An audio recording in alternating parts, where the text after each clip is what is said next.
ಇಂದು ಕಲಬುರಗಿ ಜಿಲ್ಲೆ republic of Kalaburagi ಆಗಿದೆ. ಇಲ್ಲಿ ಸಚಿವ ಪ್ರಿಯಾಂಕ್ ಖರ್ಗೆ ಅವರ ಆಡಳಿತ ನಡೀತಾ ಇದೆ. ಸಚಿನ್ ಆತ್ಮಹತ್ಯೆ ಪ್ರಕರಣದಲ್ಲಿ ಸಚಿವ ಪ್ರಿಯಾಂಕ್ ಖರ್ಗೆಯನ್ನ ಸಚಿವ ಸ್ಥಾನದಿಂದ ಕೈ ಬಿಡಬೇಕು ಹಾಗೂ ಅವರನ್ನ ಬಂಧನಕ್ಕೆ ಒಳಪಡಿಸಬೇಕು ಅಂತ ವಿಧಾನ ಪರಿಷತ್ ವಿಪಕ್ಷ ನಾಯಕ ಛಲವಾದಿ ನಾರಾಯಣಸ್ವಾಮಿ ಆಗ್ರಹಿಸಿದ್ರು. ಬೆಂಗಳೂರಿನಲ್ಲಿ ಶನಿವಾರ ಪತ್ರಿಕಾಗೋಷ್ಠಿಯಲ್ಲಿ ಮಾತನಾಡಿದ ಅವರು, ಕಾಂಗ್ರೆಸ್ ಸರ್ಕಾರ ಮತ್ತು ಸಚಿವ ಪ್ರಿಯಾಂಕ್ ಖರ್ಗೆ ವಿರುದ್ಧ ಕಿಡಿಕಾರಿದ್ದಾರೆ.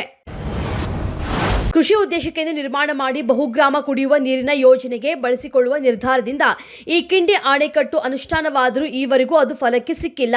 ಕುಮಾರಧಾರ ನದಿಗೆ ಸುಬ್ರಹ್ಮಣ್ಯದಲ್ಲಿ ಹಾಗೂ ಉಪ್ಪಿನಂಗಡಿ ಬಳಿ 2 ಕಿಂಡಿ ಅಣೆಕಟ್ಟುಗಳು ಈಗಾಗಲೇ ಕುಡಿಯುವ ನೀರಿನ ಬಳಕೆಗೆ ಉಪಯೋಗವಾಗ್ತಾ ಇದ್ದು, ಶಾಂತಿ ಮೊಗೆರುವಿನಲ್ಲಿ ಇದು 3ನೇ ಹಾಗೂ ಅತಿ ದೊಡ್ಡ ಕಿಂಡಿ ಅಣೆಕಟ್ಟು ಆಗಿದೆ. ಬಿಬಿಎಂಪಿಯು ಬ್ರ್ಯಾಂಡ್ ಬೆಂಗಳೂರು ಅಭಿವೃದ್ಧಿ ಪರಿಕಲ್ಪನೆಯ ಅಡಿ ಸುಗಮ ಸಂಚಾರಕ್ಕೆ ಅನುಕೂಲ ಕಲ್ಪಿಸುವುದಕ್ಕೆ ನಗರದ ಹಲವೆಡೆ ವೈಟ್ ಟಾಪಿಂಗ್ ಕಾಮಗಾರಿ ಕೈಗೆತ್ತಿಕೊಂಡಿದೆ. ಅದಕ್ಕಾಗಿ ರಸ್ತೆ ಅಗೆಯಲಾಗಿದ್ದು, ಅಗೆದ ಮಣ್ಣನ್ನ ರಸ್ತೆಯಲ್ಲಿ ಸುರಿಯಲಾಗಿದೆ. ಕಳೆದ ಹಲವು ದಿನಗಳಿಂದ ಕುಂಟುತ್ತಾ ಸಾಗಿರುವ ಈ ಕಾಮಗಾರಿಗಳಿಂದ ವಾಹನ ಸವಾರರು, ಪಾದಚಾರಿಗಳು, ವ್ಯಾಪಾರಿಗಳು ಹೈರಾಣಾಗಿದ್ದಾರೆ. ಆದ್ದರಿಂದ ಅಗೆದು ಹಾಗೆ ಬಿಟ್ಟಿರುವಂತಹ ಕಾಮಗಾರಿಗಳನ್ನು ಶೀಘ್ರವೇ ಪೂರ್ಣಗೊಳಿಸಬೇಕು ಅಂತ ಸ್ಥಳೀಯರು ಒತ್ತಾಯ ಜೋರಾಗಿದೆ.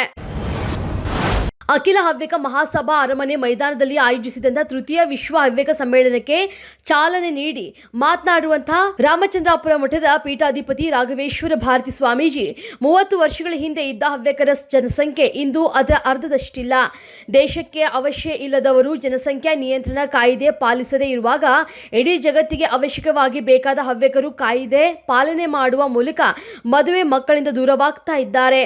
ಈ ಸಮುದಾಯದ ಜನ ಹೆಚ್ಚಿನ ಮಕ್ಕಳನ್ನ ಹೆತ್ತರೆ ಅವರ ಪೋಷಣೆ ಮತ್ತು ಶಿಕ್ಷಣದ ಜವಾಬ್ದಾರಿ ರಾಮಚಂದ್ರಾಪುರ ಮಠ ವಹಿಸಿಕೊಳ್ಳುತ್ತದೆ ಅಂತ ಹೇಳಿದ್ದಾರೆ.